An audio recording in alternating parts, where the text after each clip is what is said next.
Yo, what's going on, guys? Darkstar coming at you with another video today. So I wanted to talk about a few topics. There hasn't really been a lot, in my opinion, to discuss. Not anything that I really found to be exciting or anything that I really wanted to talk about. There's been a couple stuff, but for the most part, I haven't really wanted to talk about the little tidbits here and there about, pro controllers and this and that. I just didn't really feel like it wasn't exciting to me, but there are a few things that I wanted to discuss. So there will be a couple of videos I'm going to be releasing probably throughout the next few weeks up until the launch of the system, just giving my opinion on certain topics like the sales of the system, the launch library, the price of the peripherals and stuff like that. And a lot of my stances have changed on a couple of those topics, so that's why I wanted to discuss it with you guys. Alright, so right off the bat, our first year sales. The sales of the first year for the system are going to be extremely important. I feel like if the sales are good for the first year, for the most part, third parties are going to start coming around 2018. You're going to start seeing a lot more announcements. They're going to see a lot more developers on board with this system because the first year sales were so good. So the fact that Nintendo was actually releasing this console in March as opposed to the end of the year, I feel like is actually a pretty smart idea. Normally, whenever consoles are traditionally released, they'll get one giant boost at the very launch of the system because it's going to be around holiday season time, so a lot of people are going to be picking up consoles around that time.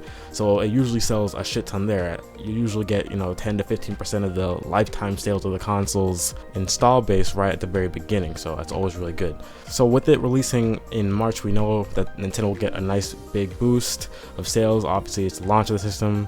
It's common sense, right? But it also means that they'll have a second opportunity that exact same year to get another huge boost in sales, since they won't be releasing the console in holiday season. They're going to be releasing at the beginning of the year. Holiday season 2017 is also going to be huge for Mario Odyssey, and we know that third parties are going to be there for the most part, like Activision's. We're going to get Call of Duty.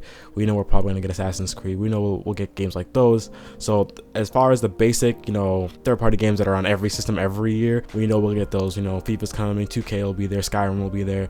So it's pretty decent third party support so far for the first year, and sales we know will most likely be there. But like I said, March sales are going to be huge. Pre-orders are sold out everywhere, and we know that holiday season is also going to be great because by that time Xenoblade 2 will be out, Splatoon 2 will be out, Odyssey will be out, Zelda, all the great games, all those first party titles, and as well as the third party games that are coming to every system gets, you know what I mean? So first year sales are almost guaranteed to be good on this system simply because of when they're launching the system, as well as the amazing lineup Nintendo has throughout the first year. Alright, so this next piece of news is actually from a game that I'm extremely excited for called Rime. So as you guys know, Tantalus are the developers behind the Switch version of this game. Those are the same guys that made Twilight Princess HD for the Wii U.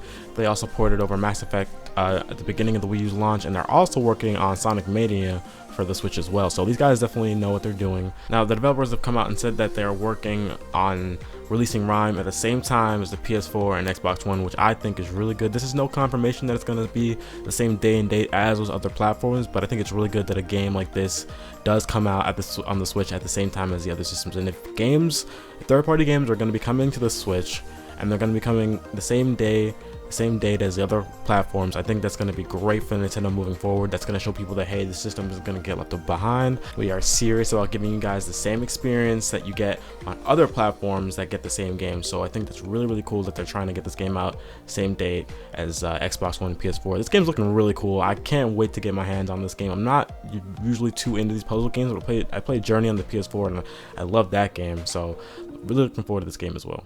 Alright, my last topic for you guys today are going to be talking about the Japanese sales of the system. So I really do feel like this system is going to do a lot better than people are giving it credit for. Obviously, people like to bring up the Wii U. Oh, the Wii U was Nintendo's worst selling console.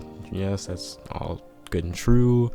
Facts are facts. No one's going to deny that. But Nintendo isn't just making a traditional home console. This is a hybrid. You guys have to look at what the 3DS is doing. In the kind of environment that the 3DS was doing, it had absolutely no business selling as well as it did. That system should not have sold 60 million consoles with next to no third-party support from Western developers at all.